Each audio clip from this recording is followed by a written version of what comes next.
Manners are crucial even among friends, especially regarding money. Make sure you're thorough, my mother often repeated, regardless of whether something had happened in the past. I never imagined this advice would prove so useful.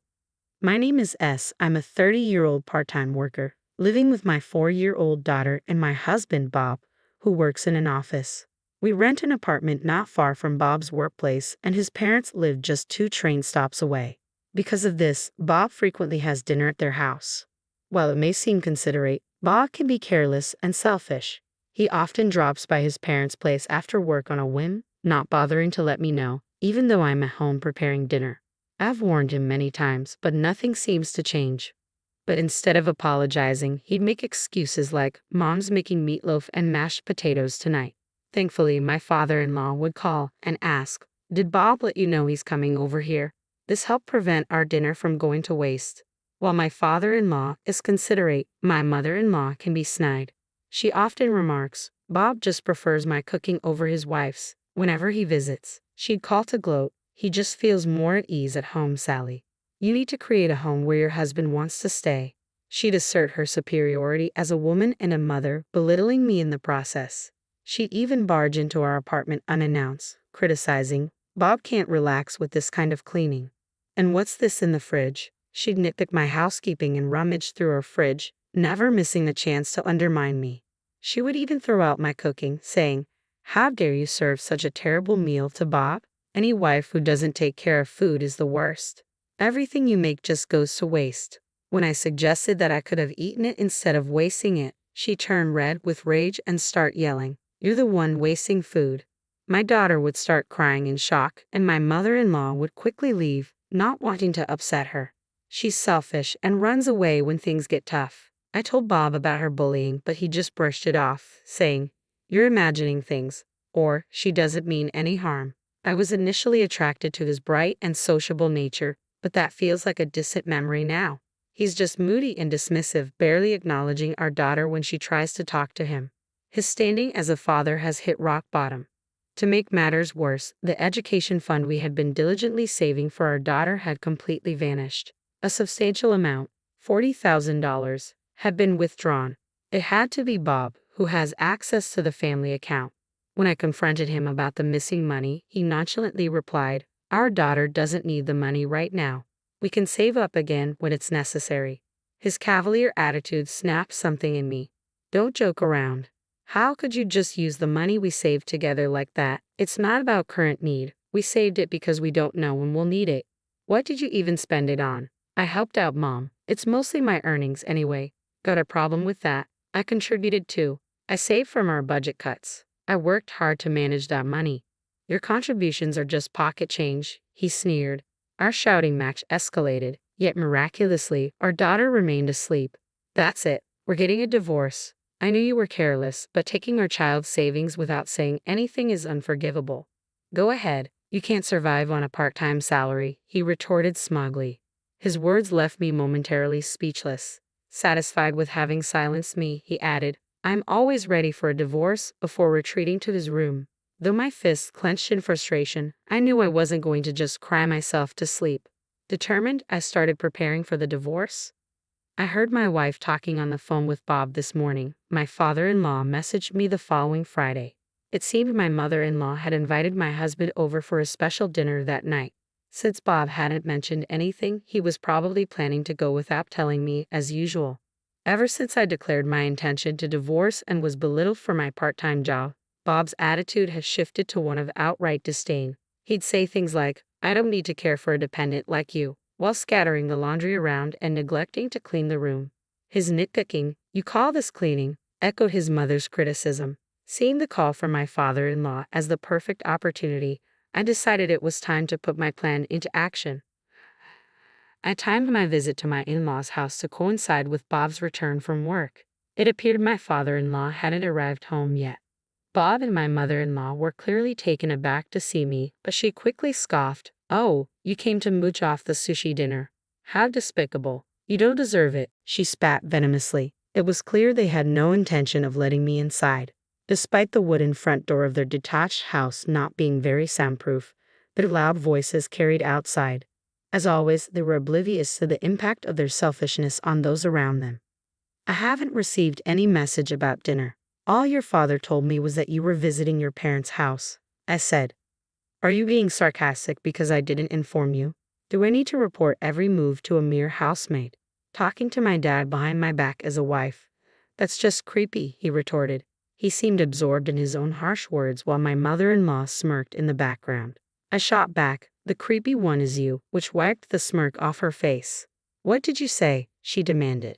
It's disgusting how you misinterpret your father's kindness. You're a lousy husband who can't communicate. Can't you see he's just trying to be considerate? Bob seemed to realize his lack of communication was part of the problem. My husband bit his lip and fell silent. Then you should have declined. You're causing trouble for Dad and being so brazen. My mother-in-law defended him, her words as hollow as ever. Please, keep barking over there. I didn't come here to argue with you. Let's get straight to the point. I want a divorce. What? Are you serious? Bob's eyes widened in genuine shock. You think you can manage on a part-time salary? And by the way, I'm not giving you our granddaughter. You can't raise her. Go apologize to Mom. I addressed the shouting pair calmly. Starting next month, I'll be working full-time. I'm currently part-time in medical administration, the same place where I worked full-time before we got married. When I mentioned my thoughts about divorce to my colleagues, they suggested that I return to full-time work. The kindergarten my daughter attends is conveniently close to my workplace, allowing me to pick her up during my breaks, and she can stay at the workplace daycare until the end of my shift. They advise, there's no way you can raise her on your own. My mother-in-law added, anticipating you'd say that I've already arranged to live with my parents. They're taking care of my daughter today. Unlike a certain husband who just dismisses his daughter, they shower her with love and attention. What? My mother-in-law turned to Bob, who awkwardly looked away. Don't joke around. This is unacceptable. Her trembling voice revealed her agitation.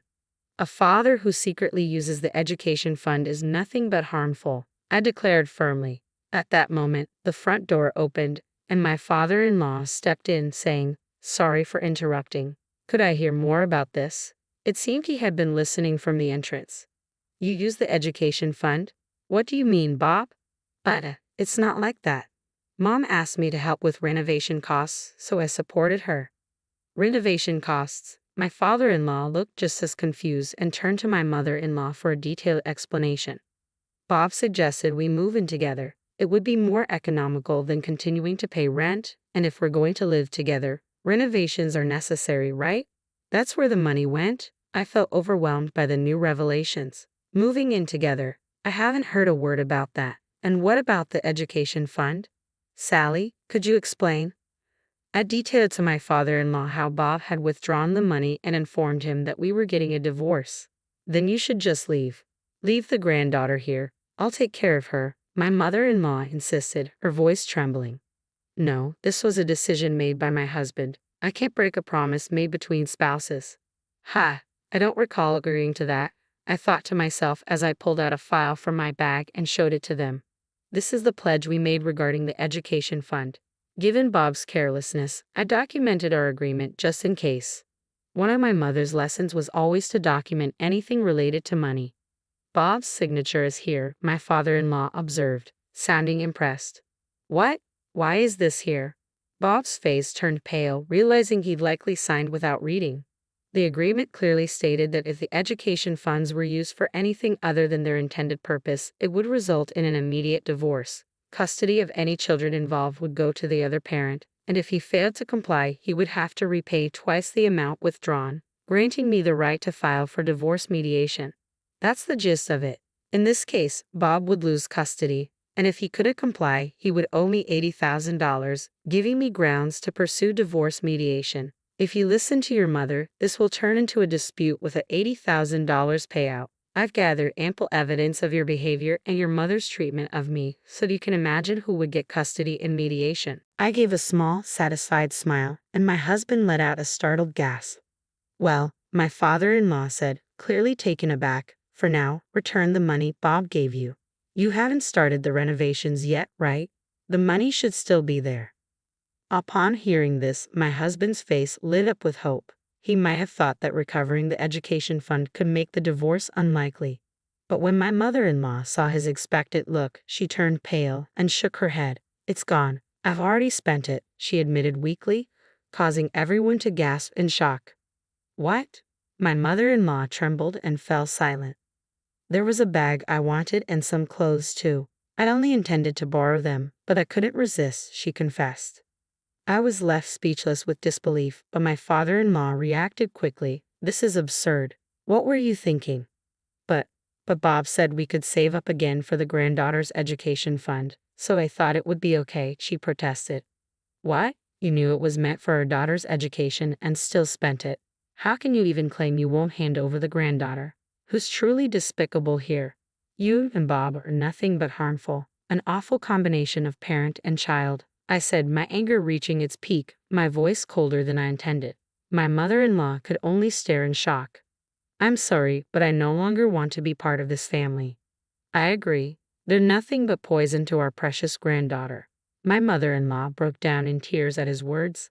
After that, I finalized the divorce with Bob. Thanks to the evidence of mistreatment and the pledge, the child support and property division went as I had hoped. The education fund, of which a third was from my salary, along with the alimony, totaled $50,000, which I received. My ex-husband struggled to come up with the money. My mother-in-law had to sell all the designer goods and jewelry she had bought, with the remaining amount covered by my father-in-law. Isn't it a husband's job to support his wife? Bob and his mother blamed my father-in-law, but he was furious and severed all ties with both of them. My ex-husband reached out to my mother-in-law about moving in together after he botched a project at work and was demoted with a reduced salary. They could no longer afford their apartment rent and had to downsize to a small place. To raise the necessary funds, they had to cancel their life insurance policies. By combining the payoffs from each policy, they managed to scrape together the repayment amount. When he reported that the payment was complete and shared his struggles, I merely responded with an indifferent "oh" and let it go. Frustrated, he shouted over the phone, "Don't you have any words of gratitude?" "No, I don't. I have grievances of my own." "Why not add that to the bill and charge you?" I suggested, and he fell silent. I then hung up and changed my contact information. That was the last time he reached out to me. Apparently, my mother-in-law later approached my father-in-law, seeking reconciliation. He clearly refused, and from what he heard, their situation was dire. Their spending habits remained unchanged, leaving their finances in chaos. Now, the once close parent-child duo spent their days arguing, blaming each other for their troubles. "He's your beloved son, isn't he?" my father-in-law said with a hint of sarcasm. My mother-in-law replied, "He's nothing but a frustrating money pit." Whether it involves parents and children or spouses, it's crucial to be clear about financial matters. Thanks to my mother's teachings, I felt reassured that I had made the right decision.